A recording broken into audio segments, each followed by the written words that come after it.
Hello, hello, hello. Welcome to Leap Taken. I'm Nika.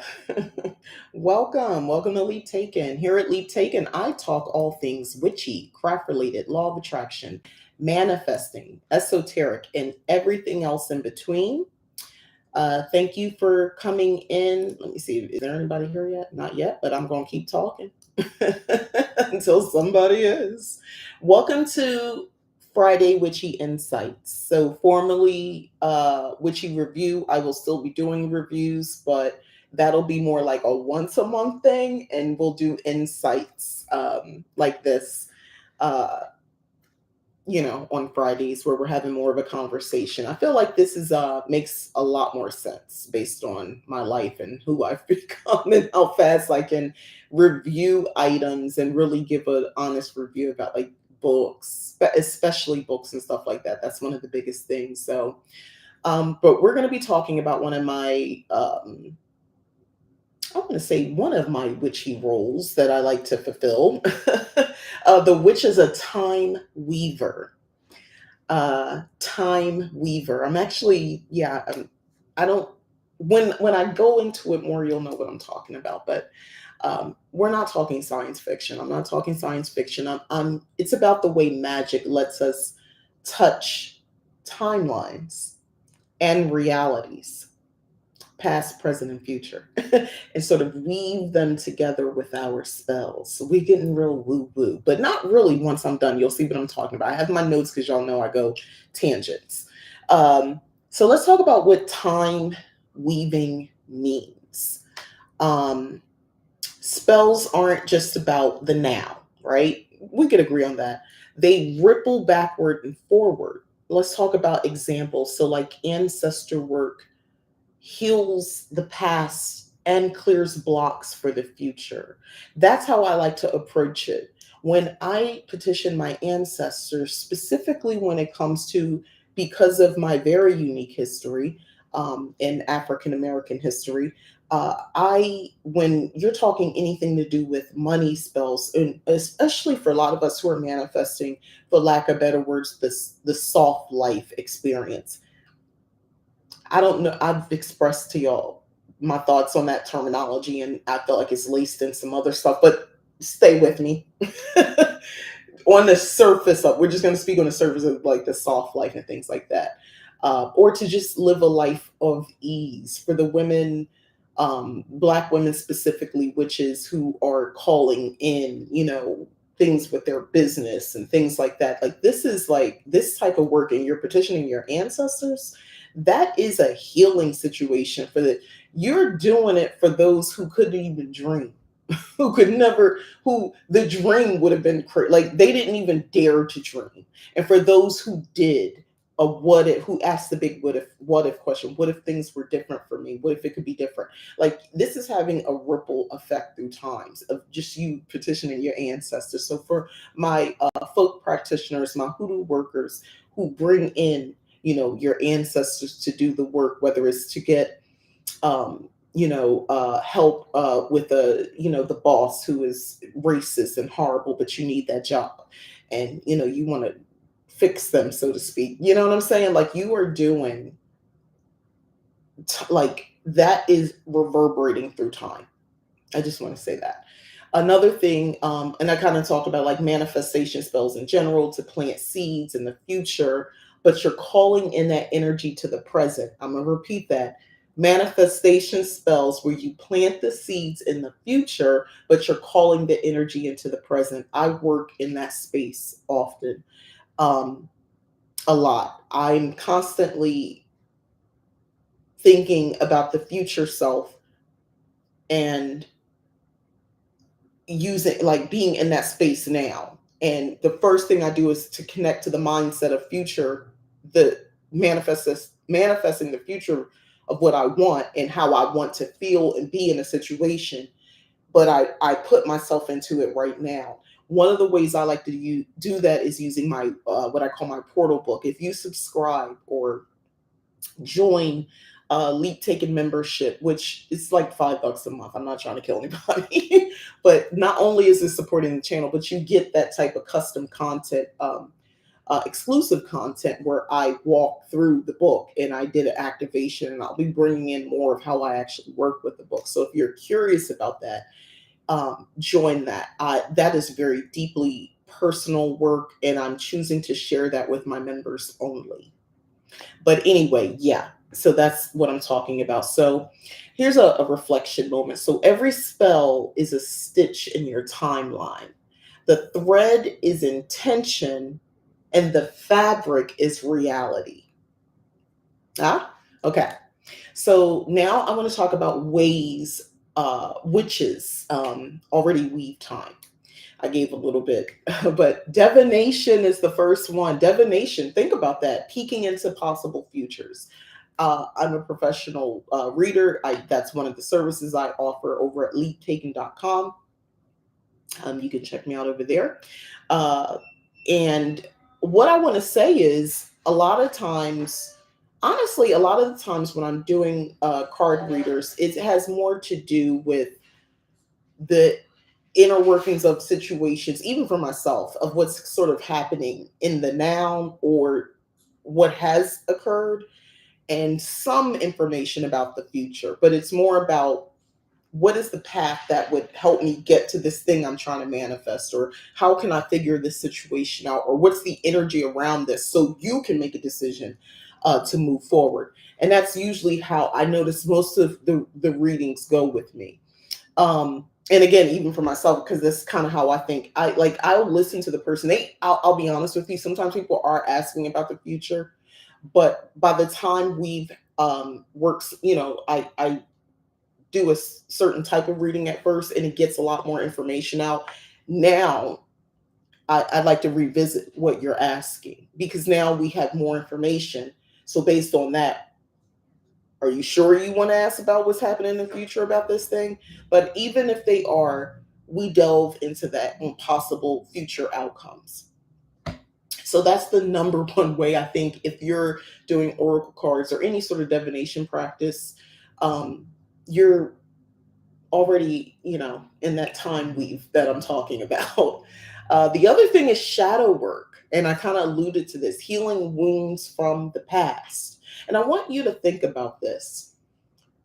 The thing about it, we have memory so we can remember. Well, some of us do. Unfortunately, some people are losing their memories, but for those of us who have the ability to recall good, bad, and different of the things that happened to us, things that may have left a scar that you can't see, have the things that have altered who we are, who we maybe were meant to be. Um, the undertaking of trying to heal something you can't even see, something that it took you to your adulthood to realize still needed healing, right? That is huge work, and it does have a ripple effect. One of the activities, when if you didn't know, I am also I do Reiki. I'm a certified master Reiki teacher, but that's not the point. During my training for that, one of the exercises we did, and we sort of customized it, and I set um, the equivalent of a ball of healing energy to the past version of me, the little girl version of me who needed that. So I envision a time that I sort of went back to when I, needed that healing, safe, protected energy. And I sent that to that version of me who is like 5 years old at the time. And the belief that that worked did wonders for my healing journey. And this is like something I was doing. I was studying to Reiki during this like big healing journey I keep referencing back to. So that is definitely weaving time. That's a great example for that. But if you are doing shadow work, for sure, healing wounds from the past, definitely that. I would also tell you to maybe look into Reiki. That is something I've been really working on, so I can offer that as a service. And I'm almost ready to do that. I think in 2026, that'll be something I'm doing as far as distance Reiki as well. But yeah, that's aside. The other example or ways that witches already weave time, I would say, would be seasonal rituals. And I'm big on that. That's why I brought it up. Honoring cycles that repeat year after year. Oh my gosh. And doing that with others. We already do that. That's why people get so ridiculously serious about the food. Like at Thanksgiving, I don't do Thanksgiving, but for those who celebrate, at least with the food portion, that's why people get so serious about like who made the macaroni and cheese. Like, don't try no new recipe. People got their mouth fixed and ready for that dish the way it was always made. There are things tied to that, memories. There's so much tied to that. If you mess up that macaroni and cheese, I know because I've experienced that in a family, specifically in a Black family. I've experienced that. I will never forget the year. We've had a couple doozies. We let a specific family member make it. She put all this artificial cheese stuff in it. My mom, we ain't used to eating that.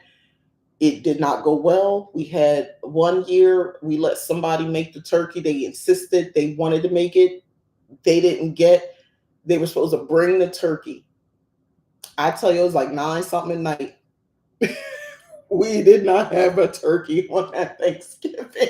They were late. They didn't cook it all the way. That's another conversation. But I'm just saying, like, these seasonal rituals, like honoring the cycles. But for us witches specifically, if you're doing the wheel of the year or if you're just following the seasonal shifts, um, you definitely, from fall to spring, so all that sort of stuff, or spring to summer to fall to winter. If you don't do the Sabbaths, that's cool. But if you're just like seasonally aware and you do certain things in honoring that, yeah, that's time weaving. Another thing is ancestral magic. So connecting your lineage, um, merges sort of the past wisdom and present action. And that's another one that if you're working with your ancestors outside of petitioning them, downloads from them. When I go to meet and have um, dialogue, air quotes, with my ancestors, that's one of the things that I realize um, happens.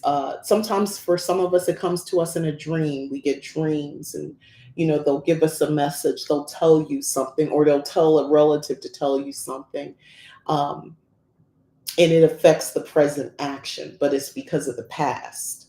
I love stuff like this, by the way. Um, and again, we talked about manifesting, so pulling from future desires into the now, and that's one more of us do than we realize, which is included. But yeah, so those would be the ways that witches already weave time. Uh, and you may not see it that way, but it's really a beautiful practice, witchcraft. When I think about it, I've been thinking about this a lot lately and how I practice and what it means. This is the act of defiance that I need at this stage of my life. Practicing witchcraft at this stage in my life it's freeing. It helps with the powerlessness I feel with the world in general. And the events and all the things, come on, y'all here with me, y'all know, y'all hear it, see it, all the things that are occurring. It does give me a sense of the control that I need to for my sanity. And I realize I can't control everything, and that's not my intention, but the level of control I'm talking about is that I have the ability to protect myself. I have the ability to protect my home and the people in my home and my loved ones. Like, knowing that I can sleep at night. Otherwise, if I didn't, it would get tricky for me personally because, we live in crazy times, right, y'all? Okay. So, one of the reasons that also I want to bring this up, one of the reasons I love keeping a book of shadows. This is why, one of the many reasons, because when you write down a spell or reflection, it sort of becomes like this proof that you've already woven energy into time, right? So whether it's months, years later, you flip back and you're literally watching your magic echo across the timeline. That's one of the things when I look at old books or completed books, that's the feeling I get. But that's why I create and share my own book of shadows, and now the Witchy Activity Book, by the way. They're not just pretty pages, and they are, but they're not just that. They're tools for weaving and tracking your magic across realities. Okay, and let me share what those books are.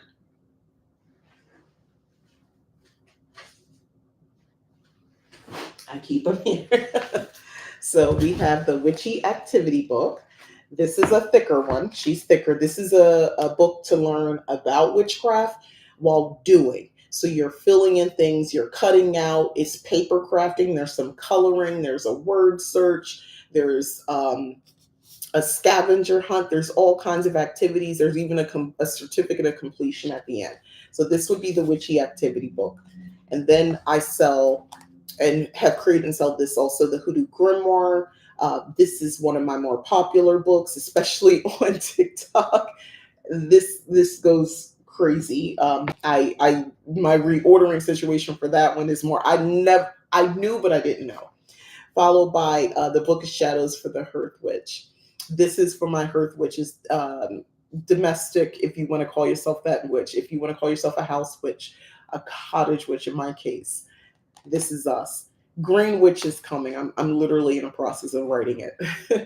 And then a Book of Shadows for the Love Witch. This is for my love witches, my glamour witches, my self empowered witches, or those who would like to be. This is for you. This one is shiny because she's, why wouldn't she be?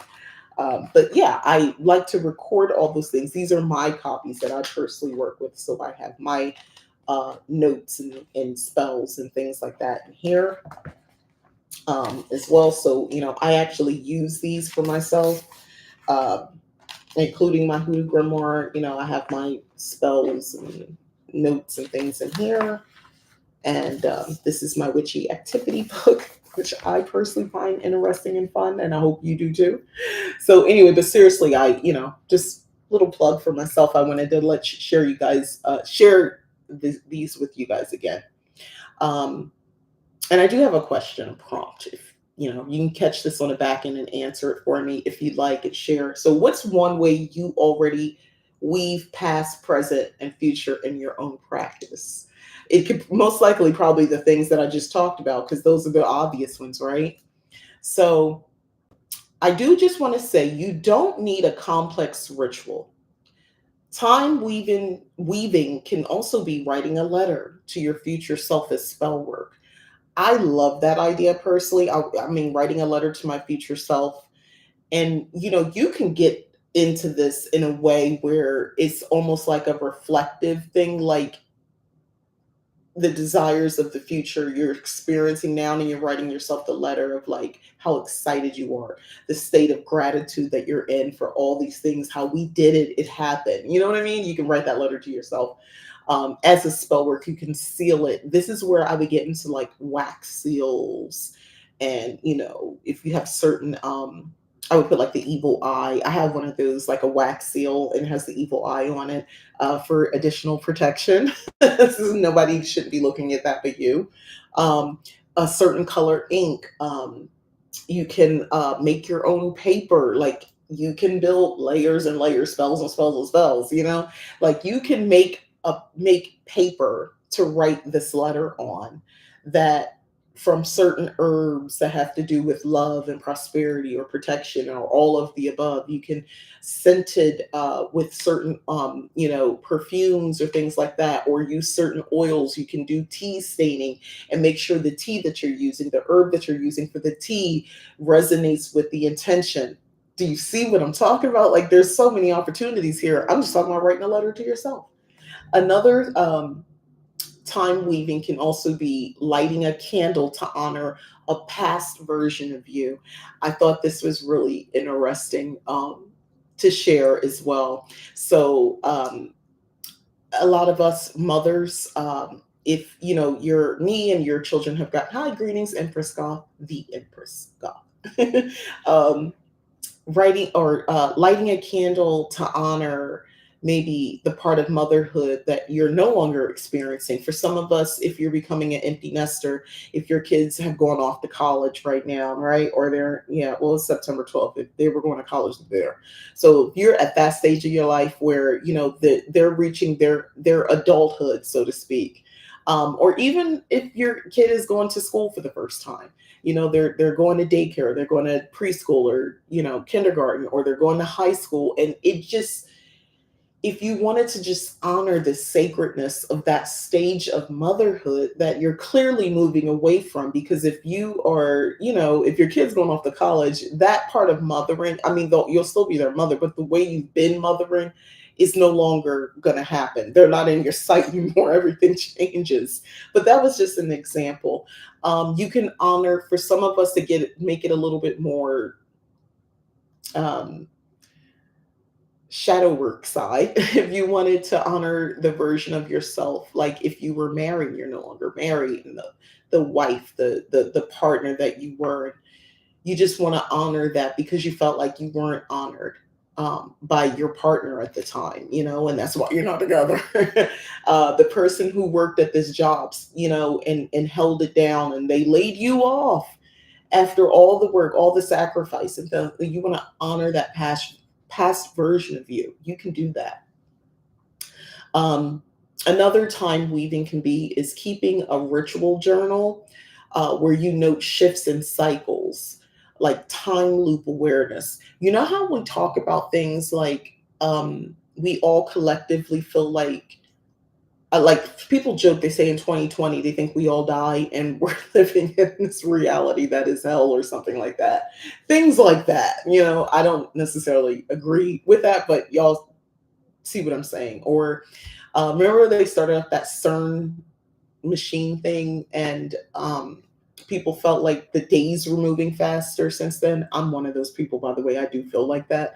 Anyway, things like that. And if you really want to take it a step, like the using natural science, what's happening with climate change, weather, things like that, combine it with political things also, and the things that are seemingly like altered. Well, we know they're being altered to tell us in the media. Like, y'all find it interesting.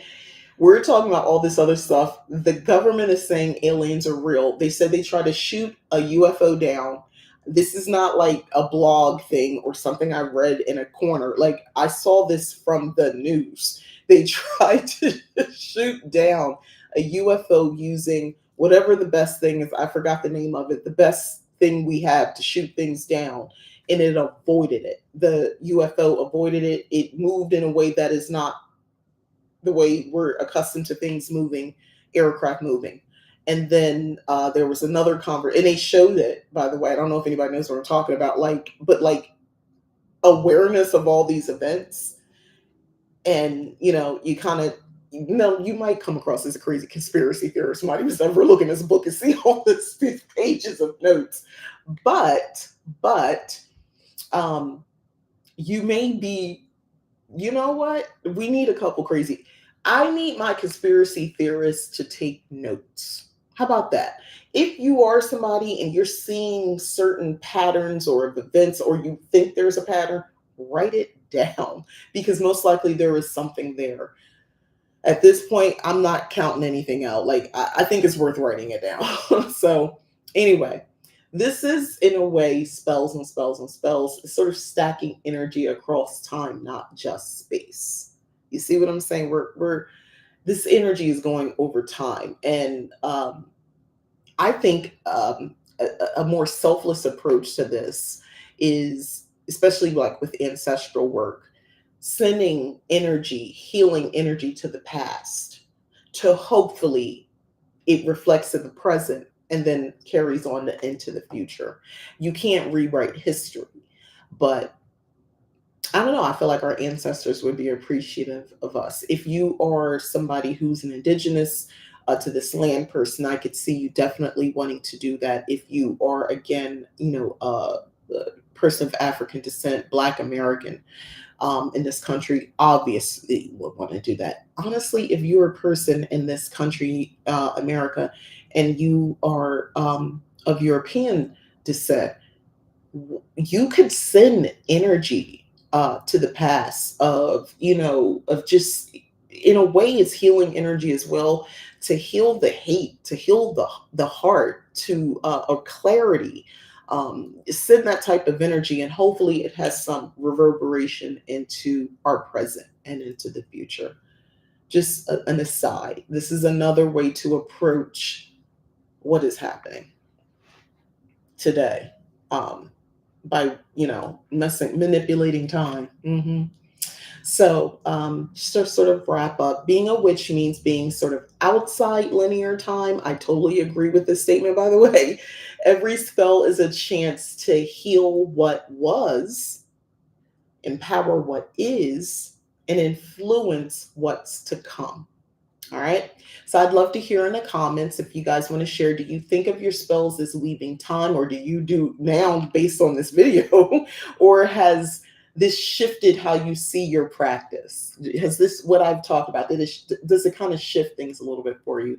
And if you want a space to document again and deepen your work, again, check out my books of shadows. I have the Hoodoo Grimoire, the Book of Shadows for the Hearth Witch, and the Book of Shadows for the Love Witch, available. And of course, there's my Witchy Activity Book, which gives you prompts and lots of opportunity to do the very thing that we're talking about, to reflect. There's a good amount of information in here to help you, including my spell record pages to get you started on doing the very same thing that I'm talking about. Anyway, but I've designed them with witches like us in mind. All right. So if you want to go even deeper into this topic and you kind of like this and you want to hear a little bit more, I'm going to bring back my Sunday deep dive that I started right around the beginning of the summer. And I just sort of took a break because it was just a lot I was doing, namely this, finishing up for the summer. But anyway, I'm bringing back my Sunday deep dive this Sunday, and I am going to talk about the witch as a time weaver. I'll be unpacking about with rituals, with philosophy, and the esoteric side of timelines. So make sure you're subscribed so you don't miss that. I never thought about it in weaving time. Yeah, I'm going to get more into it, more of the esoteric side of it as well, this Sunday. So that video will be up on Sunday. And that's where it's just me doing voiceover, and I provide some imagery. Hopefully my voice is a little bit ASMR. This Jersey, if you like a good Jersey girl voice, then, and if you don't, just listen anyway. Anyway, but yeah, time weaving. It's just been something. I listen, man. I've been working with this portal book that I've created. It's just been a trippy experience, and it has unlocked some things, including this topic. That's why I decided to share it with you guys, and that's why I'm going to do a deep dive on Sunday about this very topic, where I go into it a little bit more. But I wanted to sort of my Fridays witchy insight, kind of like low key, a little, it gets your appetite going for the larger conversation that I plan to have on Sunday. That's kind of my mindset on this kind of this stuff now when I'm not doing a witchy review on a Friday. All right, so I'm gonna go. That's pretty much it today. I'm gonna kind of cut up a little bit shorter. Um, I have things to do, fun things to do. I don't know. My life is fun. I've been thinking about that a lot lately too. I am so incredibly grateful for the life that I live. It's really fun. I do fun things as work. Um, I am currently building a world in The Sims 4 to reflect a book that I'm working on. I'm using this as a writer, The Sims, as a way in creating my characters. So I'll build like their needs and all that based on all my different characters, and kind of how I see. I'm going to build out the homes, um, the occult shop, and everything that my they run. The protagonist in the book. Like, I'm in The Sims offer is a simulation. It offers all that. So I'm going to see my characters and play with them as I develop the story for a book. And I think this tool is just so great to do that. One, I actually like, it's a lot of work to do all this, but this is almost like immersing myself in a way that like taking notes does it. It takes it out of that for me. And then I can go in. Now I'm in my world. I'm visibly, I feel like I'm living in the world of my creation. So that's something I'm going to be working on. And on top of that, I switch gears and I start. I'm pulling together my outlines and stuff for the Green Witch Book of Shadow that I'm currently working on. And if you follow me, or if you are also in my Discord, Leap Taken Safe Place for Witches, I did ask a question if anybody would want a witchy activity book, or book of shadows, I should say. It wasn't going to be an activity book geared toward the perimenopausal witch, because I got some insight on that and some things I've been doing. I usually follow my YouTubers from other country witches and non-witches at night. Oh, okay. You know what? I decided I wanted to, one, because I was running into a couple different scheduling conflicts with clients I was getting over at Leap Taken, and also trying to do writing and things like that. And I realized I'm not someone who enjoys writing like at night. My brain is like, no, we're supposed to be coming. Like I'm just not in the vibe. I can write into in, but like starting like late in the evening, it doesn't feel right for me. That's something I think my brain like is at max in the earlier part of the day. So the lives were kind of in the way of that, like midday, because yeah, it was in the way. So I decided I want to sort of play around with the times a little bit, and this is why I'm coming in a little bit later. If it, I'll see how long I can do it this way. I'm trying to find a sweet spot of the right time to go on. But that's good to know. You watch at night. Thank you for sharing that. Thank you. All right, so that is all. So, do all the YouTube stuff. Please like this video, subscribe if you haven't already. Go ahead and hit the join button to join Leap Taken membership as well. And look out for my Sunday video, for my Sunday deep dive on this topic, where I go even, it gets meatier, more esoteric, I should say. Yeah, and check out my other channel, Magical Lifestyle of a Cottage Witch, because this weekend there's a new video with the Halloween and the fall decor going up. Literally, like, I'm almost recording that in real time. I'm not like ahead with that, because it takes long to do this stuff. And when I look at it, I was like, it shouldn't take this long. But it does, because I'm thinking it out on where I'm not putting stuff in the same place every year. It's always different. So anyway, that's another conversation. Now I'll have that conversation there. So thank y'all again. I'm going to go ahead and go enjoy your weekend. Happy Venus Day. And yeah, be well. All right, bye.